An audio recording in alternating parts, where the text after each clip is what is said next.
नमस्कार, मैं हूं संजय शर्मा। आप देख रहे हैं 4 PM न्यूज़ नेटवर्क। प्रधानमंत्री नरेंद्र मोदी जी अमेरिका जा रहे हैं। अमेरिका जाने से पहले भारतीय जनता पार्टी और उनकी भक्त गोदी मीडिया इस बात की पूरी तैयारी कर रही है कि देश के बच्चे बच्चे को ये संदेश दिया जा सके कि राहुल गांधी से ज़्यादा सम्मान नरेंद्र मोदी जी का अमेरिका में हुआ है। दरअसल परेशानियां और हैं। राहुल गांधी की यात्रा ने भारतीय जनता पार्टी के माथे पे शिकन ला दी है। जिस तरह से विदेशों में राहुल गांधी को हाथों हाथ लिया गया, जिस तरह वहाँ की प्रेस, वहाँ की मीडिया, वहाँ के पत्रकारों ने संवाद किया राहुल गांधी से, उससे एक बड़ा सवाल खड़ा हुआ कि क्या प्रधानमंत्री नरेंद्र मोदी, जिन्होंने अभी तक कोई प्रेस कॉन्फ्रेंस नहीं करी है, क्या अमेरिका में जाकर मीडिया से बात करेंगे? और एक बड़ा सवाल ये खड़ा हुआ कि वो अमेरिका जो भारत से नाराज था। नाराज इसलिए था कि चुनाव से पहले हमारे प्रधानमंत्री ने अमेरिका में नारा लगाया था, अब की बार ट्रंप सरकार, और ट्रंप साहब नहीं आए। आप राष्ट्रपति बनते, मैं बनता, और कोई दूसरा प्रधानमंत्री किसी तीसरे के लिए नारा लगा रहा होता, तो आपको भी बुरा लगता। और फिर जब अमेरिका को बुरा लगा तो उसने कई सालों तक भारत में अपना राजदूत तैनात नहीं किया, जबकि पड़ोस के पाकिस्तान में राजदूत तैनात हुआ। जाहिर है ये बहुत बड़ा अपमान था भारत का। और अब जब चुनाव में 9-10 महीने बचे हैं, सरकार किसकी आएगी पता नहीं। ऐसे में प्रधानमंत्री मोदी के इस आतिथ्य के पीछे क्या खेल है? दुनिया जानती है, हम भी जानते हैं और आप भी जानते हैं कि दुनिया में हथियार खरीदने, हथियार बेचने की लॉबी बहुत काम करती है।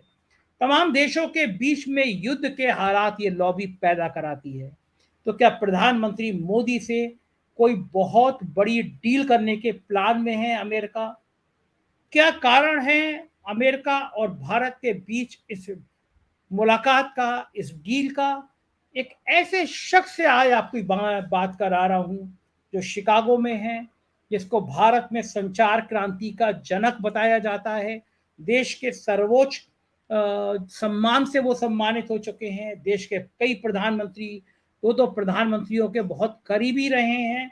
राहुल गांधी के अमेरिका दौरे में साय की तरह उनके साथ थे। उन्होंने प्लान किया और वो आज एक बहुत बड़ा खुलासा करने जा रहे हैं प्रधानमंत्री नरेंद्र मोदी की अमेरिका यात्रा को लेकर। ये पूरा इंटरव्यू सुनिएगा तो आपको समझ में आएगा कि बड़े बड़े देश क्यों बुलाया करते हैं किसी दूसरे राष्ट्राध्यक्ष को। क्या खेल होता है, क्या रणनीति होती है, क्या राजनीति होती है। तो चलिए फिर सीधा चलता हूं बिना किसी पर आपको और भूमिका बताए सैम पित्रोदा साहब के पास, और उनका नाम सुन के आपको समझ में आया होगा कि आज मैं दुनिया की किस बड़ी शख्सियत से आपको मिलवाने जा रहा हूं। सीधे शिकागो से मैं उनसे बात शुरू करता हूं। चलिए सुनिए सैम पित्रोदा साहब को। स्वागत है सैम पित्रोदा जी आपका। और मैंने आपको कष्ट दिया, लेकिन कुछ जरूरी बातें थी। धन्यवाद। पिछले दिनों राहुल गांधी अमेरिका गए थे तो आप उनके साथ थे, और राहुल गांधी लौट के आ पाते उससे पहले भारतीय जनता पार्टी और उनके समर्थक लोगों ने आपको ही निशाने पर लेना शुरू कर दिया। और एक बयान था कि मंदिर की, शायद आपके बयान को जो भी बयान ओरिजिनल रहा हो, लेकिन उसका भाव ये था कि मंदिर की जरूरत नहीं है अब, मंदिर से ज़्यादा और भी कामों की जरूरत है। ये यहाँ प्रस्तुत किया गया। तो मैं यहीं से शुरुआत करना चाहता हूँ, आपका बयान था क्या जिसकी वजह से आपको टारगेट किया गया? देखिए, टारगेट तो हम उठेंगे तो भी करेंगे, हम सोएंगे तो भी करेंगे। मैंने ऐसा कुछ नहीं किया और कहा। मैंने इतना जरूर कहा और पहले भी कहा था कि temples will not create jobs. What I mean is हमें ध्यान देना है नौकरियों पे, भविष्य पे, इतिहास पे नहीं। हमें टेम्पल्स बनाने हैं नौकरियां बढ़ाने के लिए। जो हम टेम्पल्स बनाते हैं उससे जॉब क्रिएट नहीं होंगे। That was the message.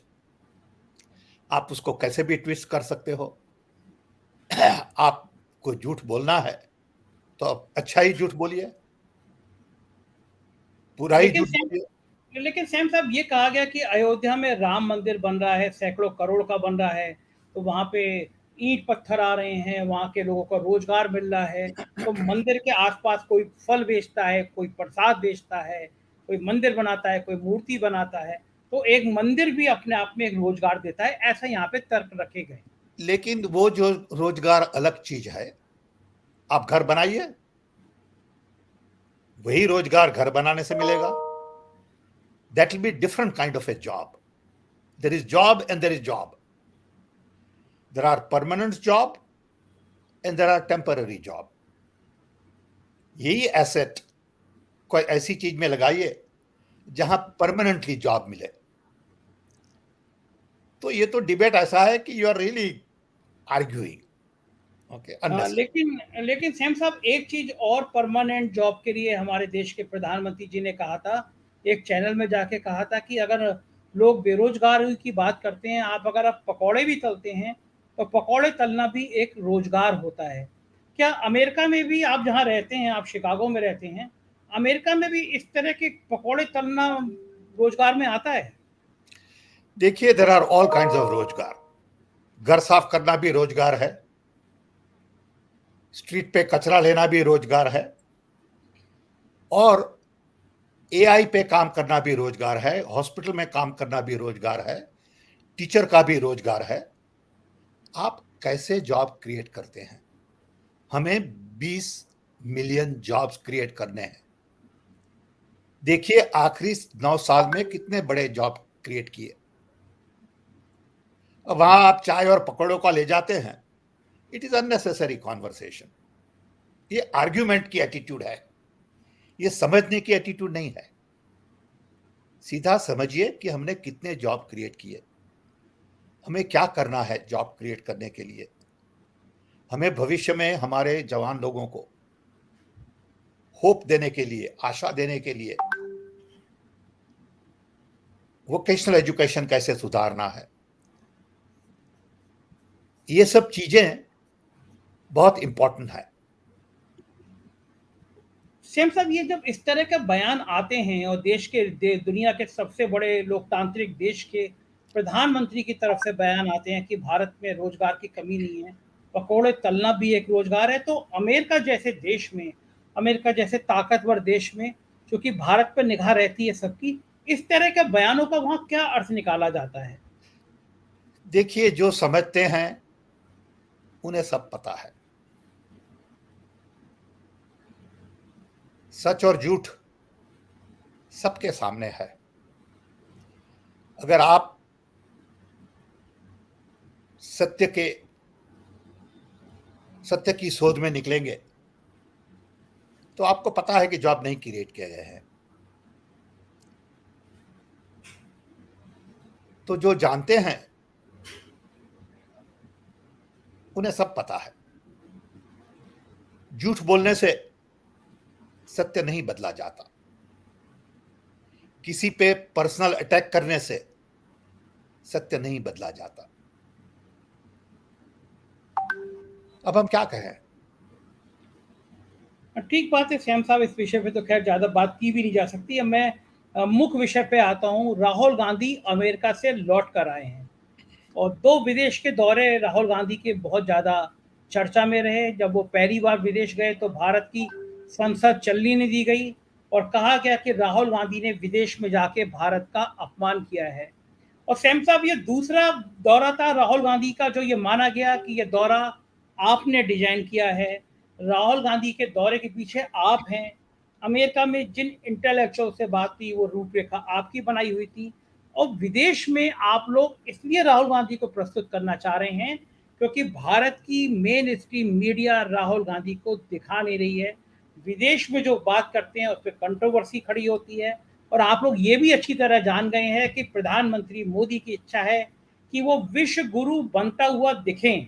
पूरी भारतीय जनता पार्टी कह रही है कि आज हमारे प्रधानमंत्री के पीछे पूरी दुनिया खड़ी है। तो सैम साहब, मैं ये जानना चाहता हूँ कि ये जो आपकी स्ट्रेटेजी है कि राहुल गांधी को आप पूरी दुनिया में अलग अलग देशों में खड़ा करें, क्या कोई ये प्लान है आपका राहुल गांधी को विदेश में लाके भारत पे हमले कराने का, या ये रूटीन में हो रहा है? देखिए, किसी पे हमले कराने का कोई प्लान नहीं है। प्लान बड़ा सीधा है कि हमें इंडियन मीडिया पूरी स्पेस मीडिया में नहीं दे रही है। वो उठपटांग करके, झूठ बोल के, उल्टा सीधा करके प्रेजेंट करते हैं। जब हमने बालाकोट के बारे में कुछ कहा तो बोले देशद्रोही है। अरे भी आप कौन हैं डिसाइड करने वाले हम देशद्रोही हैं? Who gave you licence? Who are you? What have you done in your life? लेकिन लोग सुनते हैं क्योंकि यू आर कंट्रोलिंग मीडिया। हमने एक दफा यह भी कहा कि 1984 में जो हो गया उसका हमें अफसोस है, लेकिन जो हुआ सो हुआ। It does not mean that I am not sympathetic. I understand जो हुआ वो बुरा हुआ, but the point I was making is let's move on. उसको भी उलट करके पब्लिसाइज किया गया। सो ये होता रहता है इंडिया में। You have to be prepared for this kind of stuff. So हम प्रदेश इसलिए जा रहे हैं कि वहां के इंटेलेक्चुअल से कुछ सीखें, कुछ उनसे ओपनली बात करें, क्योंकि we and Rahul Gandhi particularly believes that democracy is larger global good. Indian democracy in particular is the key to global democracy. अभी प्राइम मिनिस्टर यहां आ रहे हैं, वो करेंगे एक दो डील। यहाँ की सरकार उन्हें बहुत सारा मान देगी, अच्छी बात है। इंडिया के प्राइम मिनिस्टर हैं, उनको मान मिलना चाहिए। 1.5 बिलियन लोग के प्राइम मिनिस्टर हैं, उनको मान क्यों नहीं मिलना चाहिए? लेकिन ये मान डील बनाने के लिए मिल रहा है। ये मान इसलिए नहीं मिल रहा कि उन्होंने बड़ी किताबें लिखी है, वो बड़े विद्वान हैं, वो यहाँ के प्रेस को एड्रेस करेंगे, यहाँ की यूनिवर्सिटी में जाके लोगों को मिलेंगे। प्राइम मिनिस्टर को हमारी दृष्टि से ब्रॉड कॉन्वर्सेशन करना चाहिए, not broadcast. I would wish कि हमारे प्राइम मिनिस्टर ग्लोबल मीडिया को नेशनल प्रेस क्लब में एड्रेस करें, जैसे राहुल ने किया था। यूनिवर्सिटी के लोगों को मिले, इंटरैक्ट करें। लेकिन होगा क्या कि एक बड़ा तमाशा किया जाएगा, जहां लोग झंडे लगाएंगे, चिल्लाएंगे और कहेंगे कि हम तो बड़े हो गए फेमस। ऐसे फेमस नहीं किया जाता देश को।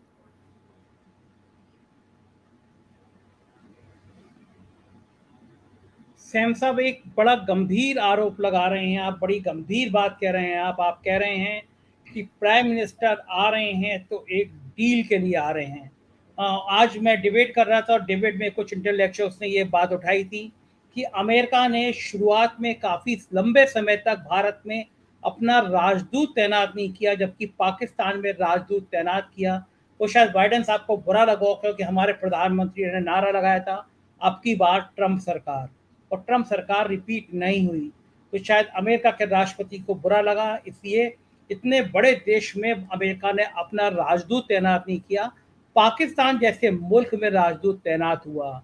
और अब जब 9-10 महीने मोटे मोटे चुनाव को बचे हैं, तो अब अमेरिका बुला रहा है। लोग आशंका व्यक्त कर रहे हैं, पूरी दुनिया हथियारों के रक्षा सौदों की लड़ाई लड़ रही है, बहुत बड़ा पैसा इसमें इन्वॉल्व होता है। तो क्या आपका ये इशारा भी इसी तरफ है कि भारत के प्रधानमंत्री को बुला के कोई बड़ी डील करने की प्लानिंग है, इसीलिए उनका स्वागत किया जा रहा है? आप ये कहना चाह रहे हैं? देखिए, मैं ऐसा कुछ आरोप नहीं लगा रहा, so let us not misunderstand. मैं खाली यही कह रहा हूं कि जब प्राइम मिनिस्टर यहां आएंगे तब वो जो नेशनल प्रेस क्लब को मिले, यूनिवर्सिटी को मिले, लोगों से चर्चा करे, तो एक अलग बात है।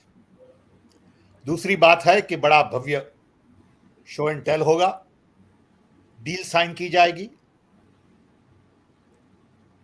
वो दूसरी बात है। सैम साहब, आप चूंकि सिस्टम में बहुत करीब रहे हैं, आप प्राइम मिनिस्टर के सलाहकार रहे हैं, आप सरकार के बहुत अभिन्न अंग रहे हैं, ये जो डील साइन की जाएगी, थोड़ा इसकी जानकारी क्या है आपको? ये डील क्या है जो भारत और अमेरिका साइन करने जा रहा है? देखिए, थोड़े दिन में पता चल जाएगा डील क्या है, लेकिन अभी अमेरिका का इंटरेस्ट और ध्यान पूरा दो चीजों पे है।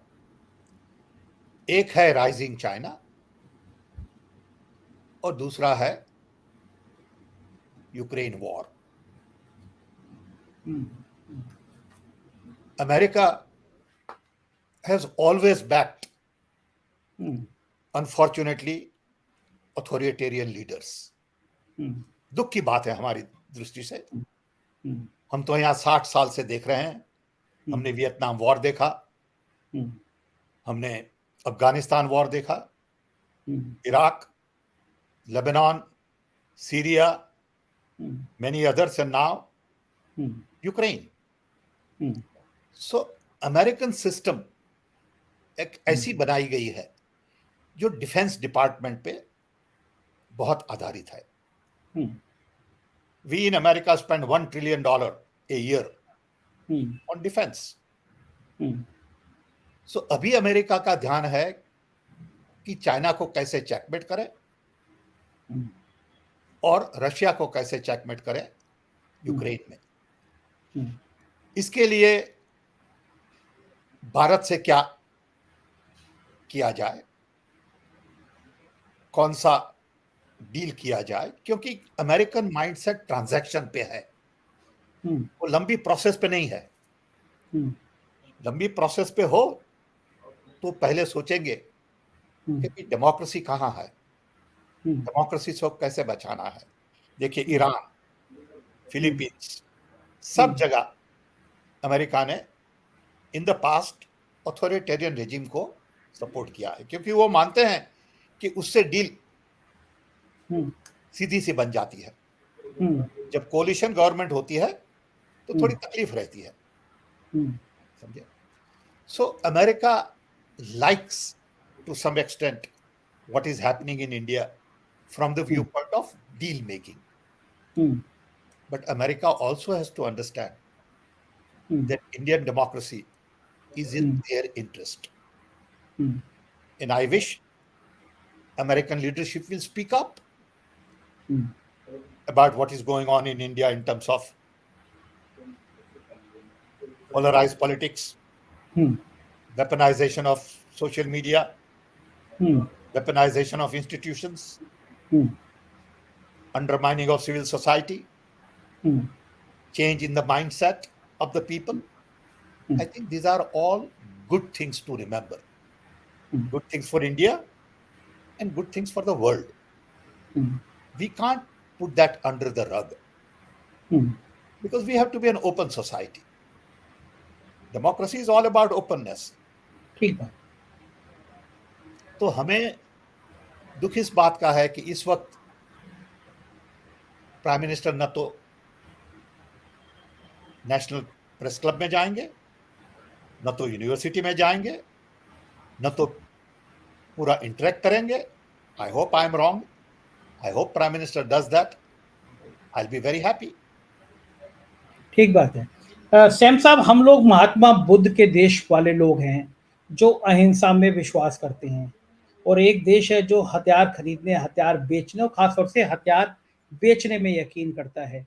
ये दो अलग अलग विचारधारा के लोग किस प्लेटफॉर्म में अमेरिका में एक जगह आ सकते हैं? आपको कुछ थोड़ा बहुत अनुमान है? देखिए, I grow up as Gandhian. I believe in non violence. I worry about the fact that the city I live in Chicago, 500 to 700 kids die every year because of gunshots. And that hasn't changed in last 60 years. I worry about gun lobbies in America. I worry about mass murders in America. I worry about children being killed in schools in America. So I come from a different perspective. I'm one of those who believe that world has to focus on non-violence in the next couple of decades. We cannot go on spending Trillions of dollars on defense for what? I mean, it's barbaric in this day and age.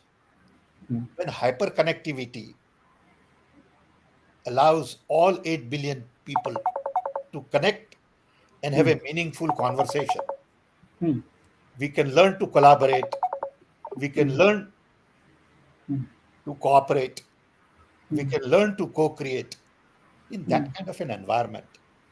To go on building weapons to kill each other. ठीक बात है.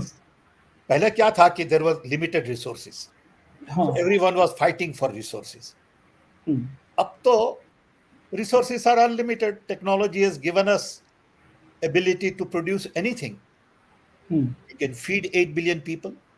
अब 50 साल पहले that was a concern. हाँ, ठीक.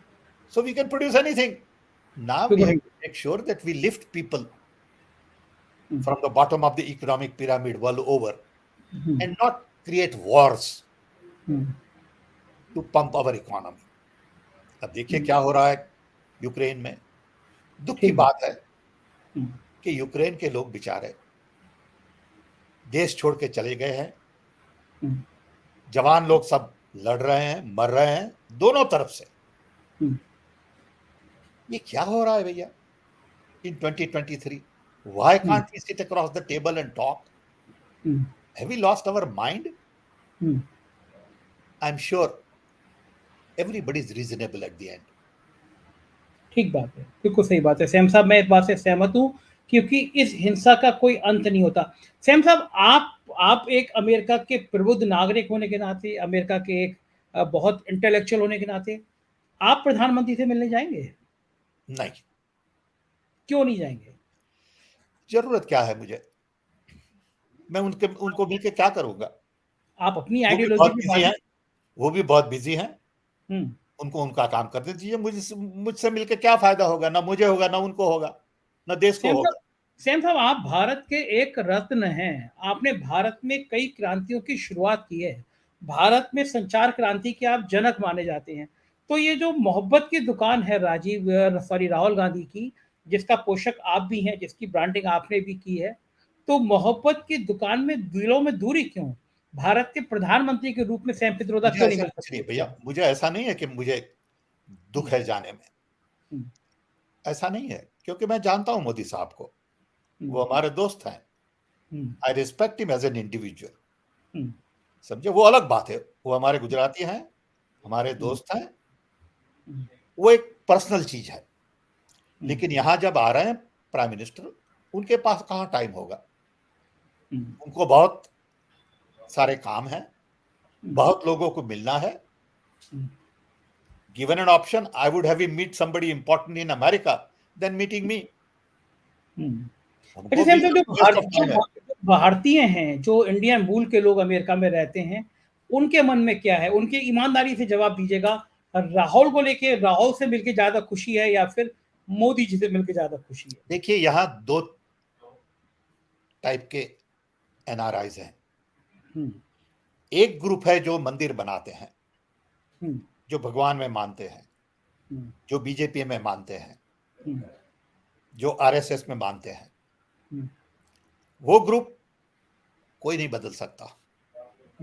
मोर power to them, love them and let them believe in what they believe in.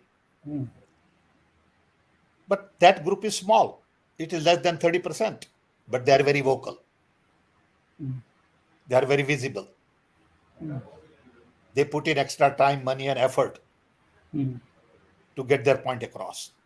Then there is another group of 70% of people who believe in democracy, freedom, human right, justice, equality, diversity. And these are professionals, academicians, scientists, engineers, businessmen who are busy and they are not temple going mostly. Sam साहब, आपको मंदिर को लेके इतना पूर्वाग्रह क्यों? अब तो राहुल गांधी चुनाव में जाते हैं, अपना जनेऊ दिखाते हैं, माथे पे भभूत लगाते हैं, चुनाव के दौरान में साष्टांग वो लेटे हुए मंदिर में नजर आते हैं। कर्नाटक के चुनाव में बजरंग बली को वो जेब से निकाल के प्रवक्ता दिखाते हैं कि हम हनुमान चालीसा पढ़ते हैं। अब तो भगवान का इस्तेमाल जितना भारतीय जनता पार्टी करती थी, अब तो कांग्रेस भी करने लगी है। तो आपकी जो वैज्ञानिक सोच वाली बात है वो तो है नहीं। अब भारत में अगर कोई बच्चा 25, 26, 27 साल का हो जाता है, तो बच्चे के अड़ोसी-पड़ोसी उसके पिता के दोस्त से कहते हैं कि अगर पिता नहीं है तो पिता के दोस्त से कहते हैं, तुम बात क्यों नहीं करती, शादी नहीं कर रहा। आप उनके पिता के दोस्त हैं और एक बहुत बड़ा सवाल ये है कि क्या राहुल गांधी शादी करेंगे?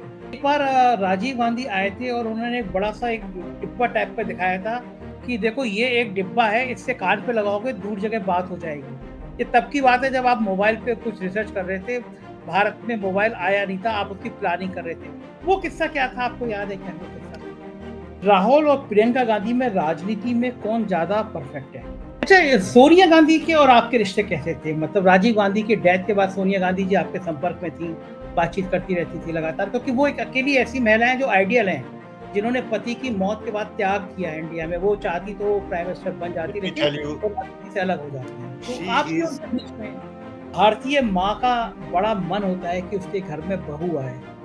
कभी सोनिया गांधी ने आपसे कहा कि राहुल की शादी की बात करो, इसलिए शादी नहीं करता? तो आपने सुना सैम पित्रोदा साहब को? पार्ट 2 सैम पित्रोदा साहब के इंटरव्यू का बहुत महत्वपूर्ण है। राहुल गांधी की निजी जिंदगी, उनकी शादी और सोनिया गांधी की कैसी बहू चाहती हैं, इस विषय पे हम पार्ट 2 में आपको सुनाएंगे सैम पित्रोदा साहब का ये इंटरव्यू। अपनी राय से जरूर अवगत कराइएगा। शुक्रिया, थैंक यू।